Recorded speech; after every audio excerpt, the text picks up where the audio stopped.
রাজশাহীর বিখ্যাত কালাই রুটি খেতে আমি কোথায় গিয়েছিলাম সেসবই থাকছে আজকের এই ভিডিওতে। Hello guys, this is me Priti and welcome to my another blog. আজকে আমি চলে এসেছি কালাইবাড়ি বরিশালে। রাজশাহীর এই মোস্ট ডিমান্ডিং কালাই রুটি কিন্তু বরিশাল শহরে প্রথম এনেছেই কালাইবাড়ি বরিশাল। কালাই রুটি বানানোর প্রসেসটা কিন্তু একটু ভিন্ন। এটা নর্মাল রুটির মতো বেলতে হয় না, হাতের তালুর সাহায্যে এভাবে তৈরি করে। কালাই রুটি তৈরির মূল উপকরণ হচ্ছে চালের গুঁড়া ও মাসকালাই ডাল। আমরা এসেই খাবার অর্ডার দিয়ে দিয়েছি। আজকে আমি এখানে আমার আপুর সাথে এসেছি। এখানকার ডেকোরেশনগুলো কিন্তু খুব সুন্দর ছিল।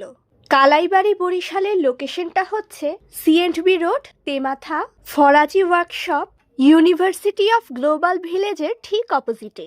এবার আমি কালাই রুটির রিভিউ দেব। আমি প্রথমে ভর্তাটা দিয়ে কালাই রুটি টেস্ট করলাম। এটার টেস্ট সত্যিই দারুণ ছিল। এরপরে আমি গরুর মাংস দিয়ে কালাই রুটিটা ট্রাই করলাম। আপনারা চাইলে হাঁসের মাংস দিয়েও খেতে পারেন। মাংস দিয়েও এটার টেস্ট খুবই ভালো ছিল। আমি কালাই রুটির সাথে একটা নান রুটিও নিয়েছি, এটার টেস্টও কিন্তু খুব ভালো ছিল। তো আমাদের বিল রেডি। খাবারের টেস্ট আমাদের কাছে এতটাই ভালো লেগেছে যে আমরা বাসার জন্য পার্সেল নিয়ে নিয়েছি। তো আজকের ভিডিও এই পর্যন্তই ছিল।